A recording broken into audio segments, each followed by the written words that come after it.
মাননীয় স্পিকার, 1971 সাল আমার চেতনা, 2024 সাল আমার বিশ্বাস। 1971 সালে যখন শহীদ প্রেসিডেন্ট জিয়া রহমান স্বাধীনতা ঘোষণা করে, সেই সময় আমি ষষ্ঠ শ্রেণীর ছাত্র। আমার মা 7 সন্তানের জননী। আমার বাবা একজন ব্যবসায়ী ছিলেন। তিনি ব্যবসার প্রয়োজনে বাজারে গিয়েছিলেন। সেই সময় রাজাকার আলবদর বাহিনী আমার বাবাকে পাকিস্তানি হানাদার বাহিনীর হাতে তুলে দেয়। সূর্য অস্তগামী মাগরিবের নামাজের সময় আমার মা নামাজ শেষ করে দুহাত তোলে বিদ্বন্ন ভাষায় সেদিন আল্লাহর কাছে সাহায্য চেয়েছিলেন তার স্বামীকে রক্ষা করার জন্য। মায়ের কন্দনরত অবস্থায় আমরা সকল সন্তানরা মাটিতে লুটিয়ে পড়ি। সেই দুঃখময় স্মৃতি রাত্র গভীর হইতে হতে একসময় বাবা ফিরে আসে। এই দুঃখময় স্মৃতি আজও আমরা বহন করে চলছি। মাননীয় স্পিকার, আপনি সহ এই দেশের মানুষের রক্তের বিনিময়ে এবং আপনাদের যুদ্ধের কারণে আমরা আজকে স্বাধীন হয়ে দেশটি পেয়েছি। সেই জন্য আমরা শহীদদের আত্মার মাগফিরাত কামনা করি। আপনাদের প্রতি আমরা সশ্রদ্ধ সম্মান জানাই। মাননীয় স্পিকার, আমি বাংলাদেশের জাতীয় সনদ বাস্তবায়নের দফা 4 এবং 5-এর আলোকে 16 বছরের বাংলাদেশ জাতীয়তাবাদী দল যে সংগ্রাম এবং আন্দোলন করেছে তার একটি ফিরিস্তি দিতে চাই।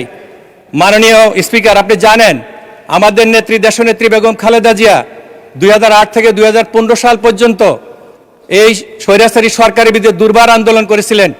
সেই সময় বাংলাদেশের আমরা এমন একটা পরিস্থিতিতে ছিলাম, দেশনেত্রী বেগম খালেদা জিয়া গুলশান অফিসে 2 মাস অবরুদ্ধ ছিল। সেই সময় আমাদের প্রিয় যারা আমাদের আরাফাত রহমান কোকো ইন্তেকাল করেন। লাখো লাখো জনতার জানাজা উপস্থিতিতে আমরা ওনাকে দাফন করি। এরপরও দেশনেত্রী বেগম খালেদা জিয়া স্বৈরাচারের সাথে আপোষ করেননি, দেশবাসীকে উদ্ধার করেছেন। আমাদের সবাইকে রেখে তিনি চলে গেছেন, আমরা তার বেহেশত কামনা করি। মাননীয় স্পিকার, 2008 সালে যে আন্দোলনটি হয়েছে সেই আন্দোলনের সময় আমি চাঁদপুর জেলা বিএনপির সভাপতি ছিলাম। সেই সময় আমার নেতৃত্বে 22 জন নেতা শাহাদাত বরণ করেছে। একইভাবে 2024 সালে আমার নির্বাচনী এলাকার 4 জন নেতা শাহাদাত বরণ করেছে। 2টি শাহাদাতের বিষয়ে 2 রকম রিওয়ার্ড করা হয়েছে। যেহেতু জুলাই সনদের 4 এবং 5 দ্বারা 16 বছরের দীর্ঘকাল ধরা হয়েছে, সেই জন্য 2024 সালে সকল শহীদ পরিবার 25 লক্ষ করে টাকা পেয়েছে। কিন্তু যে সময়ে আমরা আন্দোলন করেছিলাম সেই সময় 22 জন নেতা আমার এলাকায় শাহাদাত বরণ করেছে, কিন্তু তাদের পরিবার কষ্ট ক্লিষ্টে জীবনযাপন করে। আমি আজকে মহান সংসদে অনুরোধ করব সকল শহীদকে সমমর্যাদা দিয়ে একেবারে 25 লক্ষ টাকা দিয়ে ওই কষ্ট ক্লিষ্ট পরিবারগুলিকে সহযোগিতা করার জন্য। তার পাশাপাশি অনুরোধ করব আপনি সহ বহু নেতা কর্মী দীর্ঘ 16 বছর জেল যাপন করে তার পরিবার একেবারে গরিব হয়ে গেছে। সেই জন্য যারা জেল জুলুম হুলিয়া মামলা নিয়ে তারা কর্মহীন অবস্থাতে তাদের জীবনযাপন করেছে, সকলকে রিওয়ার্ড করা হোক। মাননীয় স্পিকার, আপনি এমন একজন ভাগ্যবান ব্যক্তি, এই সংসদে আপনার 7 বার প্রবেশ করেছেন। আপনার এই কাল সময়ে এই সংসদটির যিনি স্থপতি ছিলেন মার্কিন স্থপতি লু আইকন, তিনি যদি জানতেন এই সংসদে মানুষের বিরুদ্ধে আইন পাশ করে মানুষকে শাসনের নামে শোষণ করা হবে, তাহলে তিনি এই সংসদ ভবনটি এভাবে তৈরি করতেন না। সেই সময় একটি মিথ্যাচার করা হয়তো বাংলাদেশ জামাত ইসলাম এবং বিএনপি রাজাকার, অথচ আমাদের দলটি গঠনের তার অনেক পরে।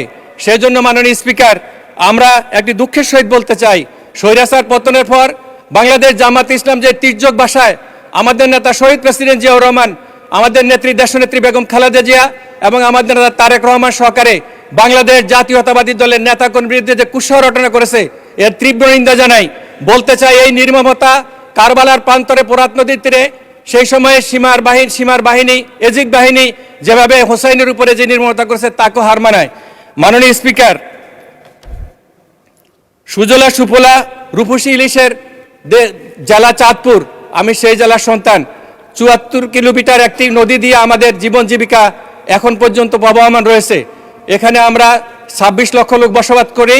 এখানে 85,000 হেক্টর জমি চাষ করতে হয়, কিন্তু আমাদের নদীটি শুকিয়ে যাচ্ছে। আমরা দিন দিন বিভিন্নভাবে আমাদের ফসলাদি নষ্ট হয়ে যাচ্ছে। সেই জন্য আমি আজকে মহান সংসদকে অনুরোধ করব যেন চাঁদপুরকে একটি ক্যাপিটাল ডেজিংয়ের মাধ্যমে এই নদীর ন্যায্যতা ফিরিয়ে আনে। আজকে বাংলাদেশের সবচেয়ে বড় সমস্যা হলো বাংলাদেশের মাদক। আমরা যে আইনের আওতায় এখন মাদককে নিয়ন্ত্রণ করছি, কোনো অবস্থাতে এই মাদককে নিয়ন্ত্রণ করা যায় না। সেই জন্য আজকের এই সংসদে উপস্থাপন করতে চাই, অবশ্যই যারা মাদক প্রস্তুতকারী এবং বিপণনকারী তাদেরকে নন বেলেবল সেকশন দিয়ে দীর্ঘমেয়াদী সাজা দিয়ে আমাদের দেশকে মাদকমুক্ত করার জন্য আমি এই মহান সংসদ উপস্থাপন করছি। আপনাকে ধন্যবাদ এবং অভিনন্দন জানিয়ে আমি আমার বক্তব্য শেষ করছি। আসসালামু আলাইকুম।